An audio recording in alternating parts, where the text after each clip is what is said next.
Hello, everyone. Wishing each and every one of you Merry Christmas, and I hope all of you had a great time today. The day has almost come to an end, but I just wanted to put this video out because of something that I've seen over the last few days. So I got a mail from Uber, and I'm sure most of you have also got similar mails from Uber.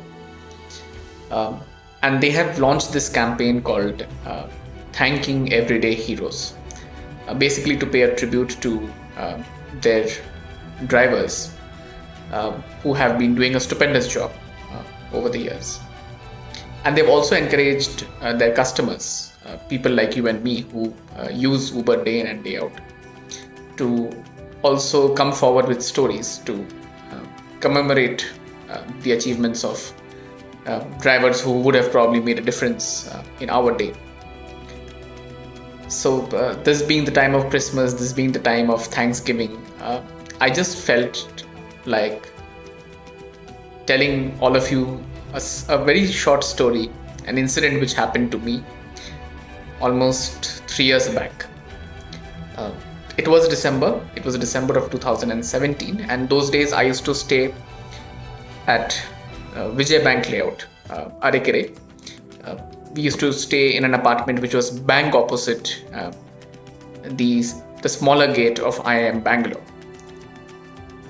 And I was on my way in an Uber from office to home. I remember the day very clearly, just like as if it was almost yesterday. My wife had already come home, and I was on my way back home. So almost towards the end of the trip, when we were just about to take the right turn, which would lead me to the road of my house, our cab was overtaken by a regular passenger car. Now, vehicles overtaking each other is very common in any metropolitan city, forget Bangalore.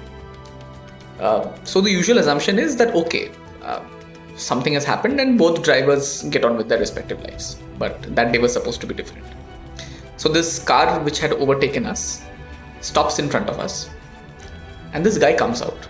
The guy who was driving the car comes out, and he's a very well-dressed guy. Like, you could see that he has returned from some big corporate party. His attire was like that, and he was totally drunk. So first of all, he had overtaken our cab from the wrong end, but that didn't really matter to him. By his demeanor, it was clear that he thought that we were at fault. So he came over to this side and started abusing my driver. That was okay. But then this guy, he pulled out a knife and then he threatened the driver. Now at that point, I don't know what to do. I only know one thing, that my left hand, so driver is here, I'm sitting next to the driver. My left hand is trying to search for the thing which will roll the window up. And that is not working. And I don't know what to do. I honestly feel it is the last day of my life.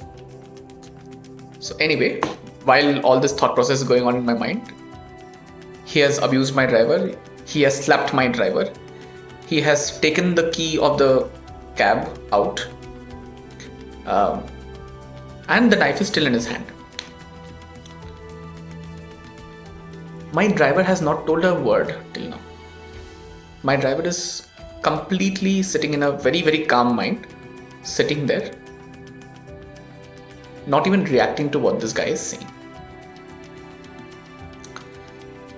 As a result of which, after 5 minutes or whatever that guy did, he threw back the car keys at my driver's face.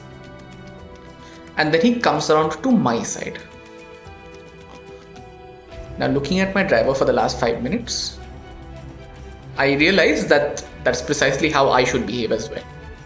So as he has come to this side and to the window, and his face is like very, very close to my face, I'm just looking at him with a very sad and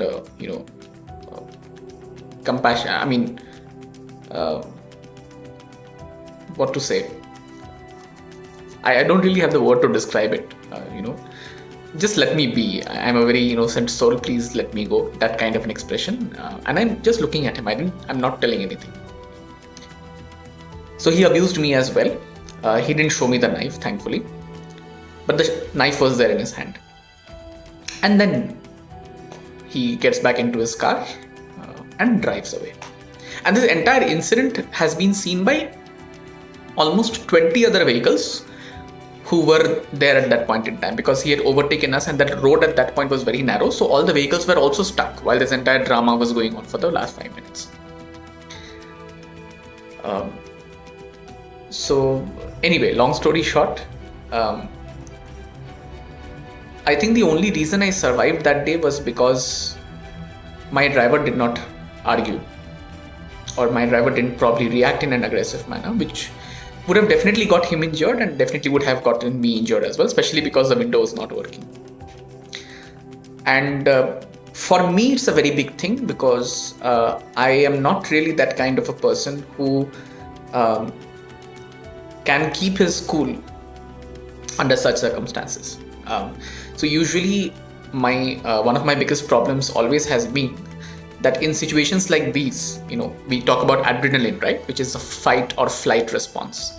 In situations like these, my adrenaline reacts in the wrong way, and I usually take up the fight response in most of these cases. So therefore, the fact, whatever this guy did, in spite of getting insulted, in spite of getting abused, in spite of getting hit, the way he handled the entire situation, and he chose to be the bigger person and stayed calm. And of course, you could also possibly argue that what else can you do when a knife is being shown to you? I really admired his cool-headedness, and I sincerely believe that I am alive today because of that guy. So, Mr. Vijay B.S, I don't know whether you will ever get to see this video or not, or whether we will ever get to meet or not, or whether I will ever get to meet you or not. But thanks to you, you are my everyday champion, and I just want Uber to know this story. I had written to Uber 3 years back also, telling them that this incident happened. I didn't get a reply from them though, but I just want Uber to know that you're doing a great job by recognizing such drivers who are doing a great job day in and day out. And I just wanted to share my story with all of you. So yes, that's all from my side. Wishing everyone Merry Christmas once again, and God bless. Take care.